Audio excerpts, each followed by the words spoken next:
this player messed up.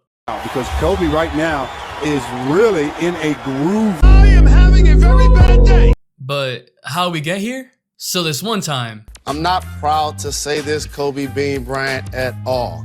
I'm not one of the greatest players to ever do it. I did not want you to get injured, but I did want you to get hurt just for that series. Because I like championship rings. Kobe Bryant took everything personal. He used it to fuel him, to motivate him. There was no one that was going to be better than him in his mind. And players have been telling more and more stories how they would say like maybe one sentence to Kobe, then forget about it, and then months later, maybe even years later, Kobe would drop like 55 on him and then say that you're the reason I dropped 50. I've been talking shit. I done stole the ball. I'm hyped as hell. It's Kobe Bryant. He ain't said not one word to me. Yeah, great game, young fella. He came, shot fake, threw it off the glass, caught it, threw it to the corner. I'm like, bro, what you on? Bro, what's going on? So in the 2000 NBA Finals, Jalen Rose tried to hurt Kobe Bryant multiple times. And let's just say, Kobe did not forget that. What is up, dudes, dudettes, ballers, players? It's your boy MJ. So that's Jalen Rose. He's a broadcaster with the cleanest hairline. How? What? He's 49? No man has a hairline at 45. Gentlemen, we have a situation. What's going on? Is that fresh part? A fresh part. Yes. He also played in the NBA. He was actually solid. He averaged over 20 points per game for a couple seasons. He helped the Pacers be a championship contending team in the early 2000s. And we could be a championship team together, but most of y'all are not even subscribed. So dump the bad media you've been watching like ESPN and just please subscribe. 2K came out. I got a gaming channel. Just check it out. I'm also gonna be streaming tonight, so you might as well come to the stream and see if 2K is actually worth it. The early 2000s were the same time period that Kobe had his rise to stardom. The 1999 playoffs were where Kobe kind of established himself as Shaq's partner. The 1999-2000 season was the first season that Kobe actually averaged over 20 points per game. It was another all-star year and Kobe was clearly progressing. So the Lakers make their runs to the finals, the lob, you know the drill. Kobe is now averaging over 20 in the playoffs. And so when the Pacers meet the Lakers in the finals, it's no surprise that the Pacers have to throw a lot of defense at Kobe. But you double Kobe and then Shaq eats. And if you double Shaq, then Shaq still eats because it's Shaq. He didn't think they could win if Shaq was going to get against the smaller Perkins. Now they surround him. He gets the I am in no more. The Pacers, on the other hand, are, well, they're scrappy. They're led by Reggie Miller, who is a trash talker, a fighter, a guy who will do whatever it takes to win. And that sort of culture trickles down to the rest of the team, including a one Jalen Rose. So when the Lakers are pulling away in the second quarter of game one, Rose elbows Kobe straight in the face. But nothing happens and Kobe keeps playing. He ends up with 14 and Shaq ends up with 43 and 19. But game two, after losing to the Lakers, Jalen Rose was not going to be denied this time. And so on a jump shot in the first quarter, Rose closes out and hits Kobe's foot as he's landing. Kobe goes down and he just does not get up easily. He called it the worst sprained ankle of his career. And keep in mind, this man had a long ass career. It's the same type of dirty play that Zaza did that took out Kawhi for an entire season. Again, that's what they call all the time when you get your feet into the landing space of the shooter. Rose, that shit is dangerous. That is blasphemous. And as Rose said, I did not want you to get injured, but I did want you to get hurt. And the Lakers pulled it out with Shaq dropping 40 and 24. 40 and 24? I am perplexed.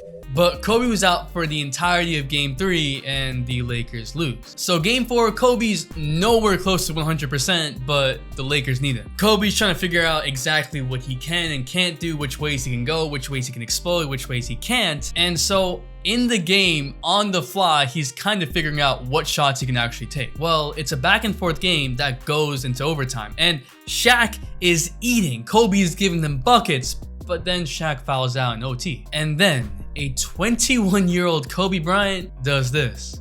should be able to knock down that shot. It will be up to Kobe Bryant and company to do it without O'Neal. Oh, and what a start for Kobe. Advantage, under a minute and a half to play. In overtime, Kobe pulls up into the lane. Tough shot. Tip back in. 8 in overtime, 28 points for the entire game. The Lakers win a pivotal Game 4 and eventually win the finals. And during those finals, Rose did his thing. He averaged 23 points on 47% from the field, 50% from 3. I mean, he was kind of balling, but he had injured Kobe, which is something that he hadn't forgotten. Man, listen, honestly, I remember that, and I hadn't forgot about it, and I was waiting on my revenge. As if beating Rose's team in the finals wasn't enough. But honestly, Rose tried to injure Kobe, so screw him. We fast forward 6 years later to January 22nd, 2006. And immediately, a lot of you guys know where I'm going with this. Oh, you don't? Well, here's Jalen Rose on the Raptors, and here's Kobe Bryant. Into him quite a bit, knocking down shot after shot. Down to a 9-point deficit. Kobe's got 44. It's Kobe again, yes sir! We'll be back on Friday, filling in tonight. Stu alongside. Oh, 27 in the third quarter alone, 81 for the game. Yo, 81. 80. And he led his team back, 81. And not off some free throws where your team is fouling the other team to give you more time to then make buckets.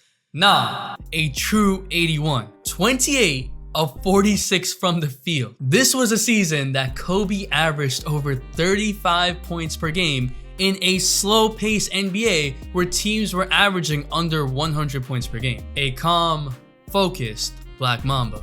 A different Kobe Bryant. And in the words of Jalen Rose, Please pay attention to this because they show it a million times.